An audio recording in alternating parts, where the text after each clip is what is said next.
So for this lesson, what I want to talk about as we're continuing to look at quadratic functions is, it's really a twofold topic. We're going to look first at perfect squares, and then we're going to look at the difference of squares.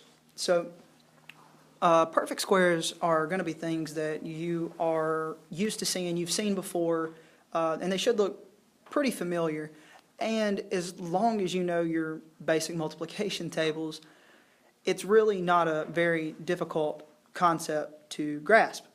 So what I want us to do is this. Let's solve this equation. So we're given the equation, and it's a quadratic equation written in standard form of x squared minus 6x plus 9 equals 0. So the first thing we want to do is we want to look at our first and third values. And as you can see, they are both perfect squares, because we can say x squared really is the value of x squared, which I know sounds redundant, but it is that way, because we can see then, looking at our third value, that's 9, the perfect square for 9 is 3. So we know that if we multiply x times x, we get x squared, and if we multiply 3 times 3, we get 9. And what we call that are perfect squares. So the next thing we need to look at is, because we've left out that 6, is this. We're going to take 6x, and we're going to say that it's equal to 2 times x times 3. And what that's basically saying is this. Our middle term, that is 6x, equals 2 times a times b. So what we would just say is x in x squared would be our a value. 9 in our equation, or 3 for the perfect square, is our b value. So our middle value in the equation, 6x, equals 2 times x times 3. So what we're going to do then is this. We're going to indicate that x squared minus 6x plus 9 is what we would consider a perfect square trinomial. Now, if you'll remember from our previous videos, or a previous lesson, we looked at multiplying binomials, and that was when we had 2 values. Well, now we're looking at trinomials and looking at 3 values. So what I want to do next, let's take our same equation. Now that we know that it is a perfect square trinomial, let's work through it. So I want us to write down the original equation. Okay? After we've written down the original equation, we're going to factor using the pattern that I've taught you, and that pattern is multiplying x minus p and x minus q. Now, obviously, I have x minus 3 squared equals 0. That is more than likely probably not what you wrote down, or what you even would write down if you were to factor this and turn it into a binomial to factor.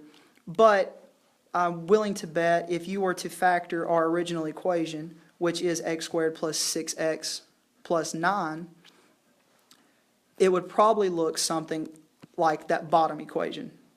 X minus 3 times x minus 3 equals 0. The bottom equation and the top equation are the same equations. We're just saying that we're just going to have x minus 3 squared. You can say either way. However, to work out this problem, let's just combine them and just say we have x minus 3 squared. So now that we have x minus 3 squared, and that's what we're going to work with, we're going to say x minus 3 squared equals 0. We need to get rid of our exponent of 2. In order to do that, we need to take the square root of each side. So we would square root x minus 3 squared, and we would square root 0, and that would simplify down to x minus 3 equals 0. Now, up to this point, our next step is simply adding 3 to each side to solve for x, and then we're done. So our answer is 3. And that's how we work through by solving a perfect square. Now, the other topic that we need to discuss is the difference of squares. Now, the difference of squares is similar yet slightly opposite. So what I want to do is let's take the example and say, well, let's solve y squared equals 36. Now, common sense may give you an idea of where we're heading. However, let's set this problem up the same way we've been setting up problems, and let's set it equal to 0. So what we need to do to set this equal to 0 is we rewrite our original equation, and then we subtract 36 from each side. So our new equation is y squared minus 36 equals 0. Now, we need to break this equation up. We need to factor this equation.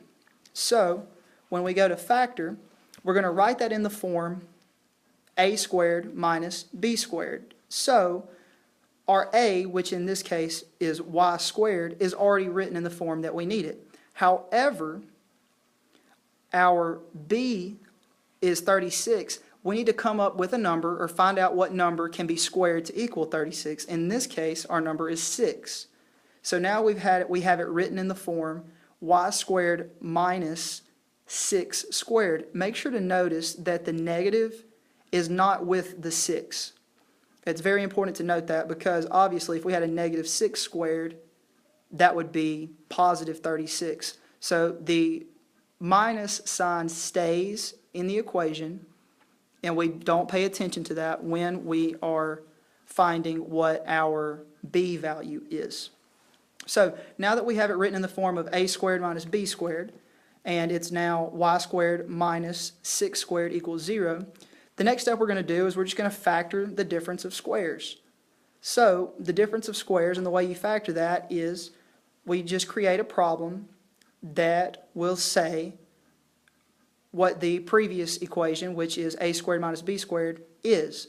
So we'll break that down to y plus 6 times y minus 6 equals 0. And if you went through and attempted to FOIL this, you would see that when you multiply y times y, and then your negative 6 times y, and your positive 6 times y, and then your 6 and 6, it would actually work out to FOIL to be the exact same problem that we began with. However, that's not the direction we're going. We're wanting to factor and work in the opposite direction. So after we factor the difference of squares, we're going to apply the ZPP, right? The zero product property. So let's break our problem in half and set y plus 6 equal to 0 and y minus 6 equal to 0. And then we just solve each equation. On the equation on the left side, we subtract 6. On the equation on the right, we add 6. And then that gives us our answer of negative 6 and 6. And that's how you solve the difference of squares.